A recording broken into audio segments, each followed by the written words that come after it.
Today's teaching is going to be a continuation of my teaching on the Medicine Buddha.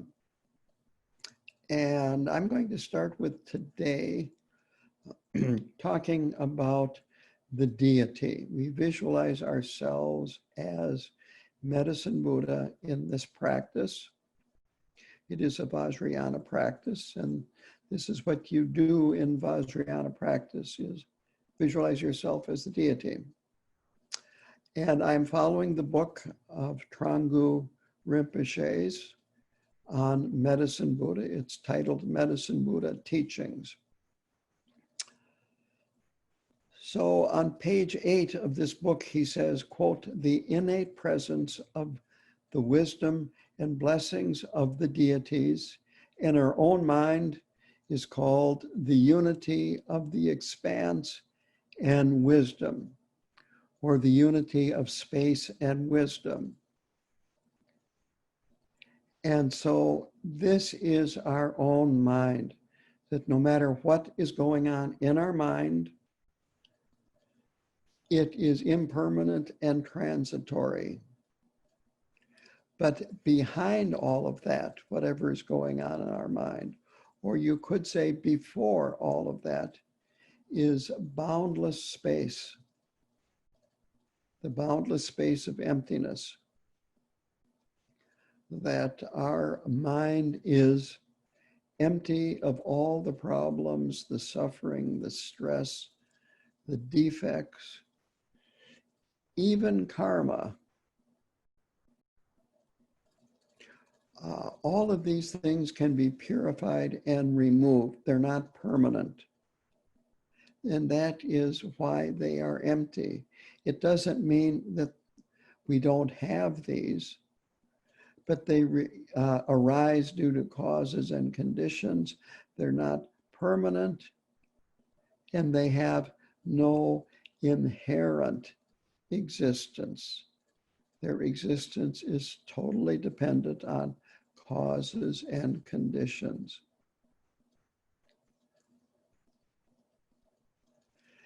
And he also talks about emptiness as the innate potential for the arising of all qualities. And this is the qualities of enlightenment, the limitless love, the limitless compassion, the purity, the wisdom, perfection, and so forth. So another way of putting this is it's our Buddha nature, it's our primordial wisdom. So the Buddhist path is acknowledging one's own basic nature as the potential that is Buddha nature, that our own basic nature is identical to that of a fully enlightened being.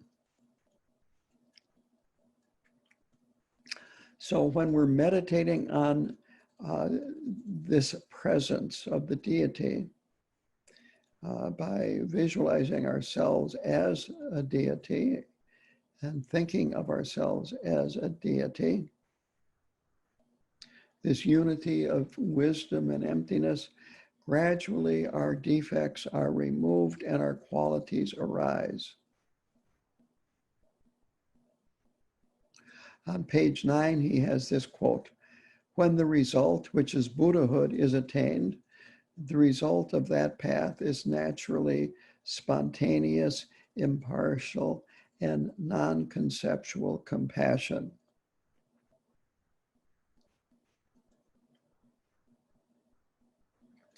And a Buddha is aware of our needs, are aware of our suffering.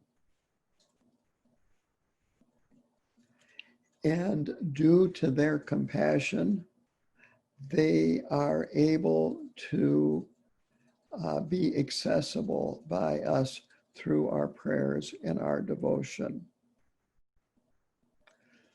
And so when we're practicing, we visualize actual wisdom beings dissolving into ourselves and thus receiving their blessings. Sometimes we have light or various objects coming from the deities in front of us that are giving us their blessings or that are giving us benefits related to the qualities of the particular deity.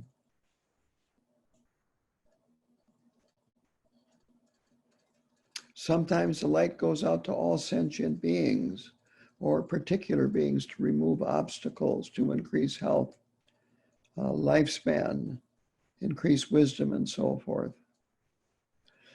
All of this are methods to arouse the compassion of Buddhas and Bodhisattvas and cause their blessings to enter us.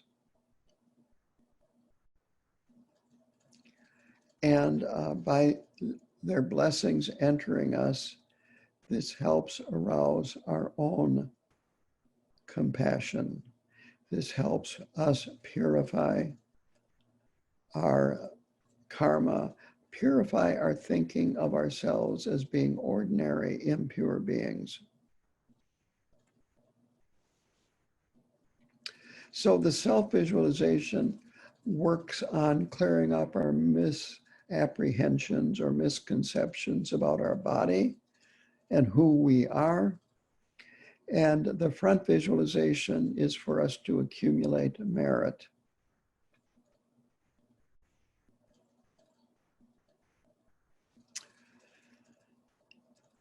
The fundamental nature of all the deities, and there's a lot of different deities in the front visualization of the Medicine Buddha's mandala, and also all the other deities that are in Vajrayana Buddhism, and there are many of them.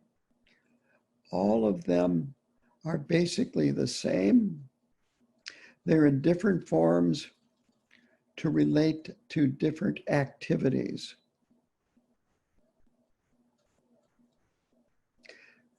It is said, if you realize one deity, you realize all of them for this reason.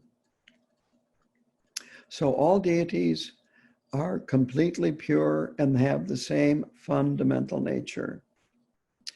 Their appearance, which would include posture, color, mudras, hand implements, ornament, clothes, facial expressions, and so forth, all refer to their main activity.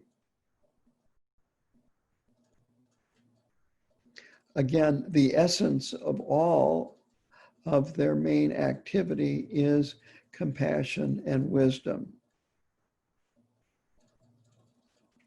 So the Medicine Buddha's qualities are that he possesses the ability and the activity to pacify illness.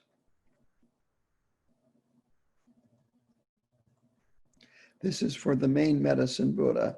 Now, there are 7 other Buddhas in his retinue, and their primary activities are determined by their initial aspiration when they generated bodhicitta.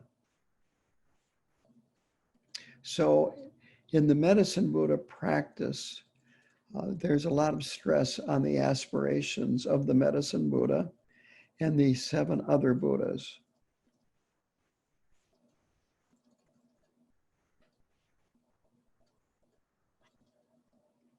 So you can remove sickness by either visualizing yourself as Medicine Buddha or by seeing Medicine Buddha as an external being to yourself, arousing his compassion and activity and receiving his blessings. And both of these are present in the Medicine Buddha practice that I will be explaining shortly. Now, the Medicine Buddha practice is Vajrayana. So the transmission of this practice has three aspects or processes. The first is the empowerment which ripens. And an empowerment is a formal ceremony that is conducted by a Vajra master, that it introduces you to the practice, to the process of visualization, and you receive blessings from this empowerment. The second aspect or process is the instructions that frees one from samsara. These instructions are what I am doing right now and will continue to do until I get through all the instructions of the practice. The instructions tell you how to do the practice with your body, your speech, your mind. It includes hand gestures, the meaning of the words, the visualizations, and so forth. And then by following these instructions and practicing, it liberates one. The third part is the reading transmission, which supports. Thrangu Rinpoche says this on page 11. The function of the reading transmission is to transmit the blessings of the lineage of the practice, which serves to consecrate or bless your practice in the form of sound.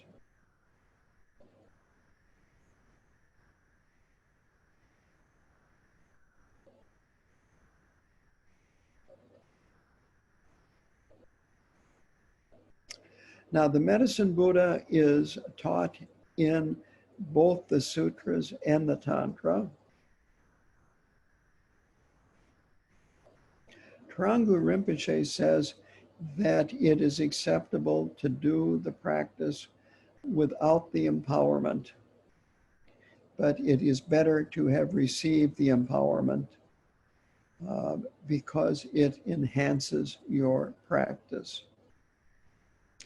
Now, this is actually good news because there are a number of people in the Minneapolis KTC and Hay River KTC Sanghas that have not received the empowerment, but still would like to do the practice.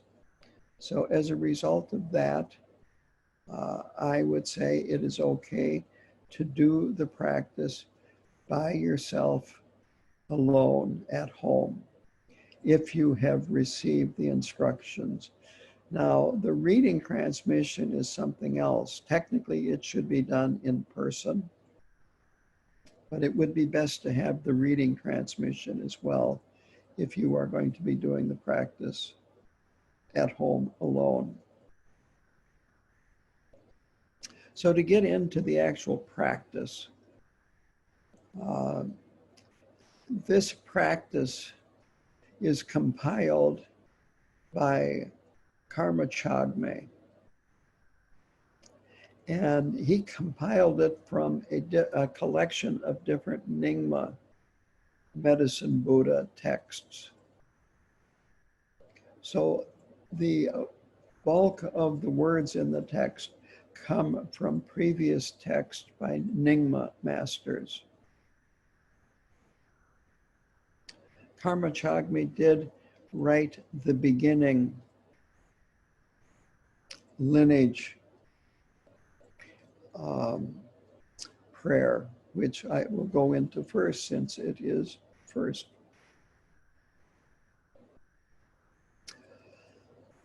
So the text begins, Namo Beganze Maharatsaya, and that is Sanskrit for homage to the great king of medicine. And it begins with Sanskrit to maintain this connection to the language of the Buddha and the early practitioners.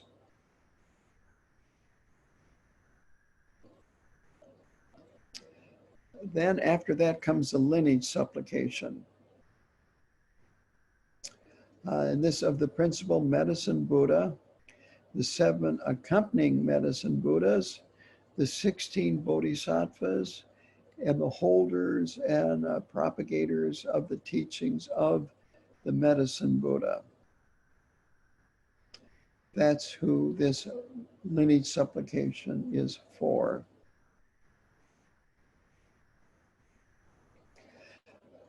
It's very common to have lineage supplications at the beginning of Vajrayana practices. They're not in the beginning of all, but in many of them they are.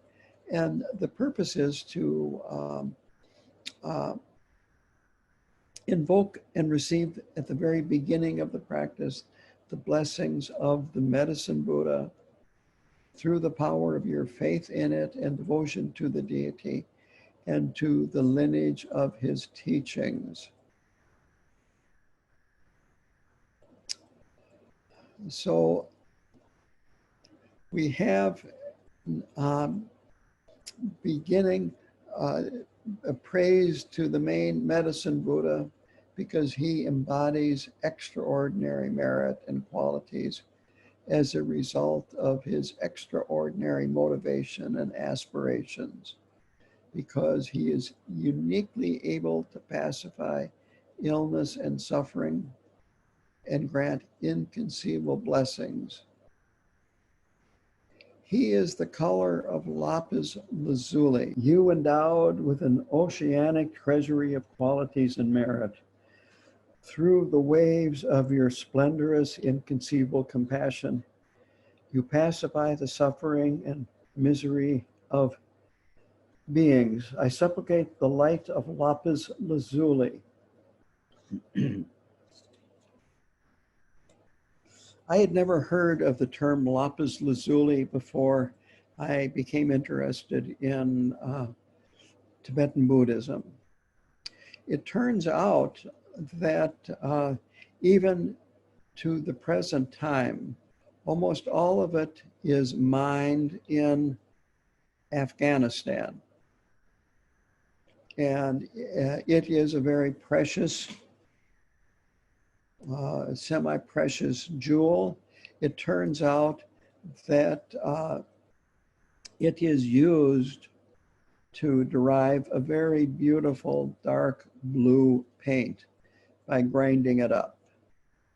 And that in the Middle Ages, Bibles were illustrated when they had a blue color with lapis lazuli.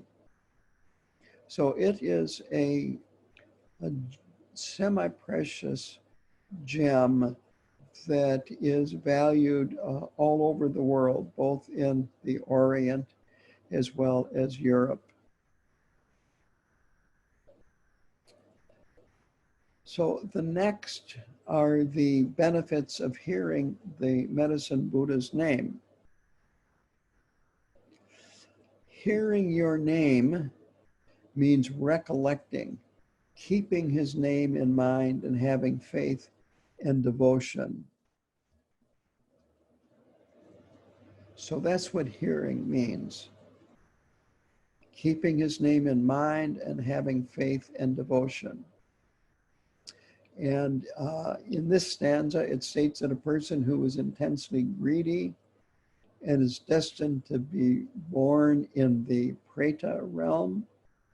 And Preta realm is sometimes called hungry ghost realm. It is a realm where beings are overcome with intense greed and desire. And as a result, they are constantly suffering from thirst and hunger. If they hear the name of the medicine Buddha, they will be reborn as a human being and will delight in generosity. So this is referring to the power or the blessings of the medicine Buddha's name. So the actual words are, those bound by intense greed are born in the realm of the pretas.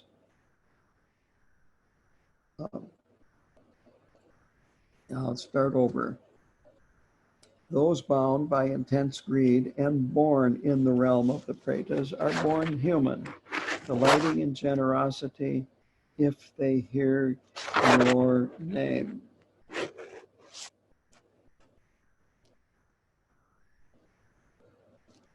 I supplicate the transcendent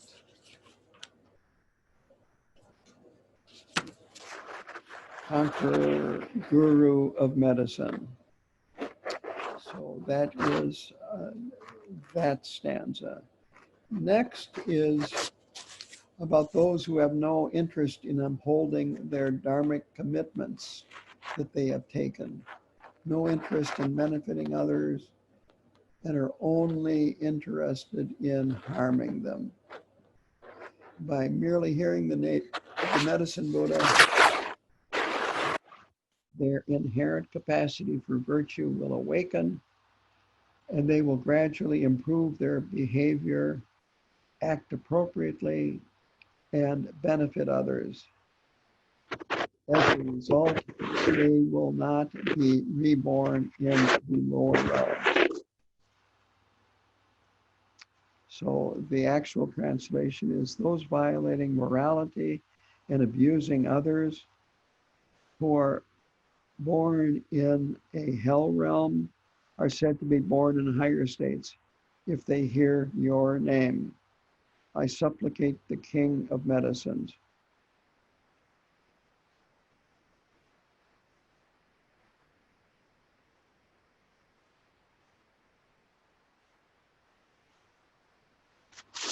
The next are jealousy and competitiveness, arrogance, are problems addressed in this stanza.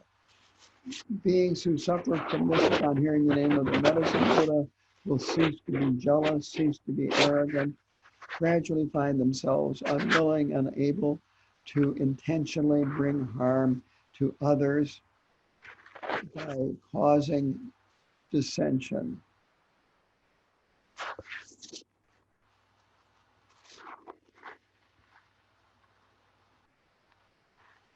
And the actual words are, those causing serious schisms and death through repeated acts of divisiveness and slander become harmless when they hear your name. I supplicate the King of Medicines. Next is, they name the 7 other Buddhas in the Medicine Buddha retinue.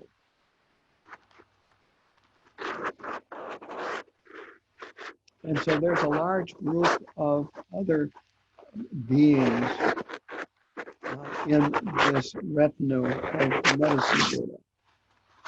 So the main Medicine Buddha sits on a lotus with 8 petals. And on those 8 petals, the one directly in front of Medicine Buddha, and he would be facing you, has a Dharma text on it. The other 7 petals have 7 other Buddhas on them. And so they are named here. I supplicate excellent name, the stainless appearance of good gold, glorious supreme one without misery, Dharma melody, king of direct knowledge, king of the melody, and king of the Shakyas.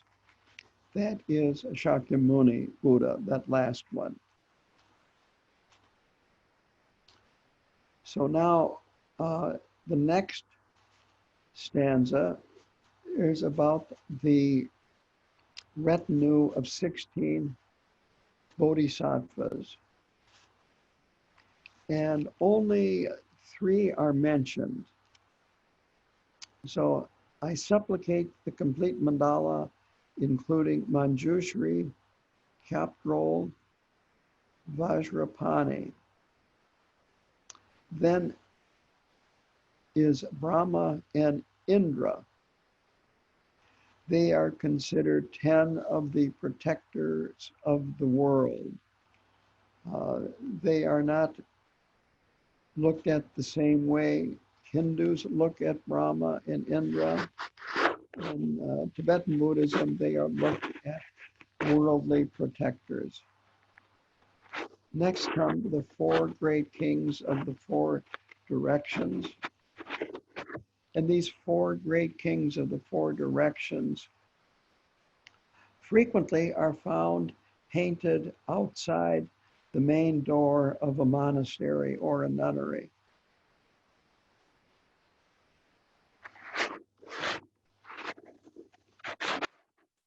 They're not mentioned individually, it just says the four kings of the four directions.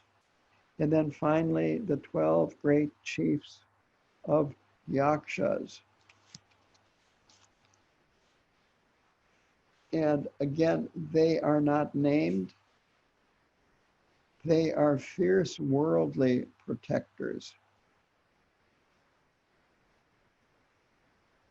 And so finally, we supplicate the entire mandala that has just been mentioned. So this supplication is to the body of the medicine Buddha and his mind, or emanations of the medicine Buddha.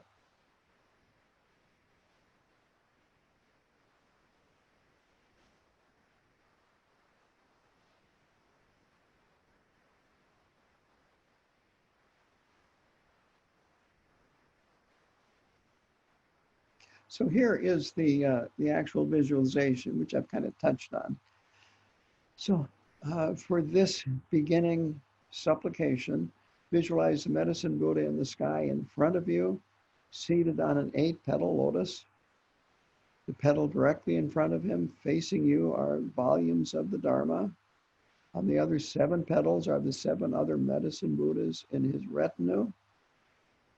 There is the Sutra of the Medicine Buddha and the Sutra of the Aspirations of the 7 other medicine Buddhas on that petal facing you. There are also commentaries on there that are written by the great masters of India, such as Santa Rakshita.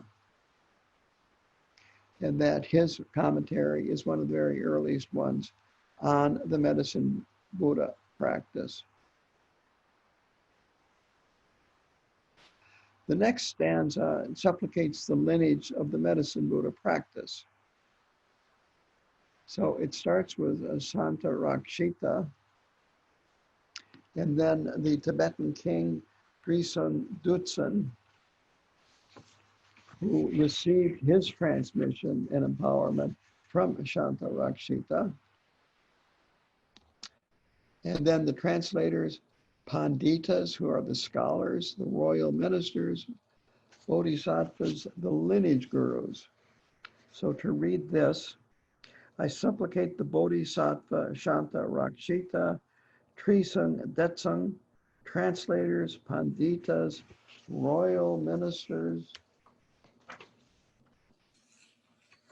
sacred lineage gurus, Choki Wangchuk, and so forth. And Karma Chagme mentions Choki Wangchuk because he was his own root guru.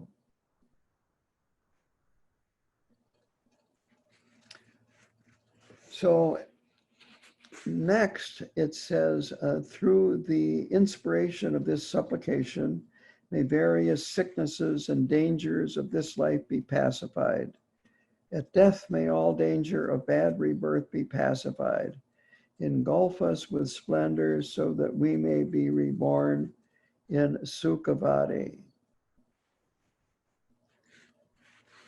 So we're ending this lineage supplication with what we would like to achieve. We're asking for protection, both short-term and long-term. Short-term is this life, long-term is until we attain enlightenment. We're asking for protection from sickness and from whatever else could go wrong in our lives. I like that. That's from Thrangu Rinpoche's book. Right about now, it's you can see that a lot of things have been gone wrong in the world that we hadn't foreseen. So in the long term, it's after this life ends, and it is not only till we reach enlightenment, but the aspiration is that we're not reborn in any of the lower states or realms, the animal realm, the preta or hungry ghost realm, and the hell realm. And instead aspire to be reborn in Dewa Chen, the land of great bliss, Amitabha's pure land. So next comes refuge and bodhicitta.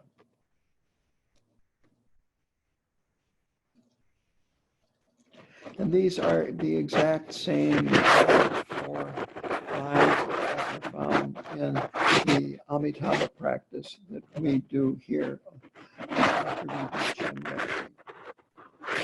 So we go for refuge because that prevents us from going on and into the path. And then we engender bodhicitta, and that prevents our practice from becoming an inferior path.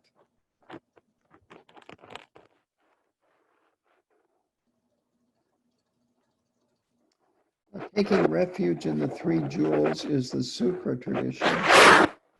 Taking refuge in the 3 roots is Vajrayana. And so the refuge prayer goes, I go for refuge to the 3 jewels and the 3 roots, the sources of refuge. So this includes the Guru. The 3 roots are the Guru, who is the root of blessings. That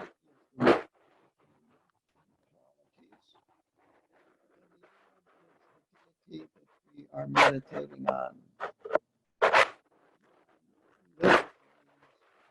which binds.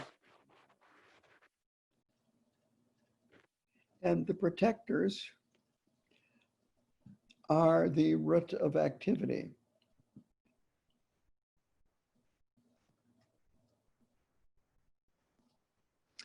The blessings are the power of Dharma, its effectiveness, and its result. And in here, blessings is translated as to engulf in splendor. That was in the line just before the refuge prayer. I'll read it again. Engulf us with splendor so that we may be reborn in Sukhavati or Dewa Chen. So the Buddha is the original source of blessing. In Vajrayana, the root guru is the source of blessings because the root guru is present. We can actually meet the root guru. In our case, the Karmapa is the root guru. This doesn't mean you can't receive blessings from other gurus. I felt that Khenpo Karta Rinpoche was a tremendous source of blessings, and many other of these great Rinpoches that I met, I held in that same category, Thrangu Rinpoche being one of them.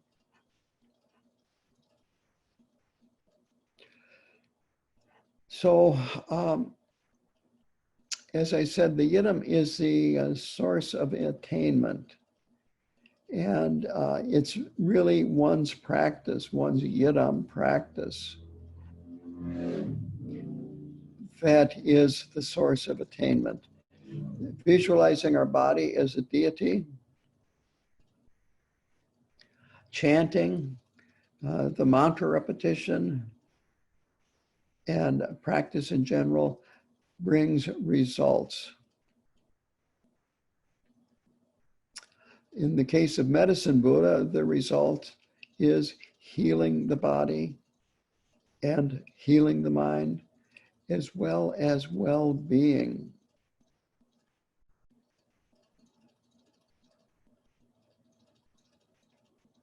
So the Yidam, as I said, binds the mind. It gives us clear direction and force to our practice.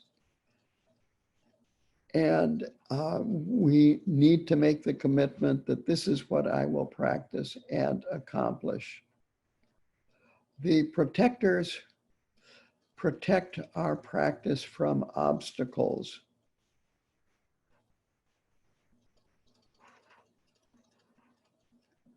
And we need protectors to be able to practice successfully and gain the results we are wishing for.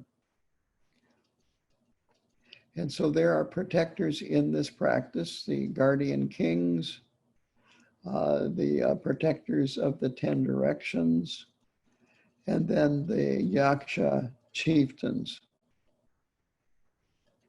They are worldly gods that are bound by a vow to protect the Dharma and Dharma practitioners. So that's the refuge section. Now the genuine Bodhicitta section is this. In order to establish all beings in Buddhahood, generate a mind of supreme awakening.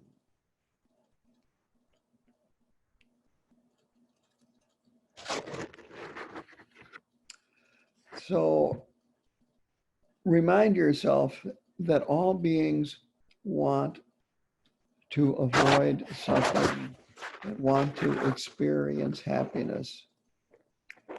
The aspiration is that a permanent end to suffering and a permanent attainment of happiness for all beings. The only way to accomplish this is to attain full awakening. And we need to think we can't be happy until all beings are fully awake. So this aspiration protects our practice from becoming selfish and inferior. We aspire to help remove any and all types of suffering along the way to enlightenment.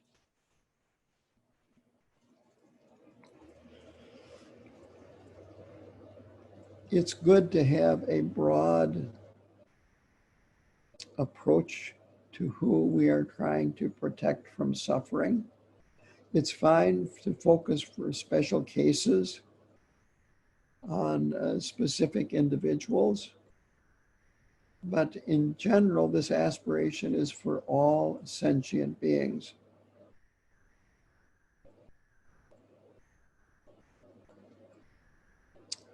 So on that note, I would like to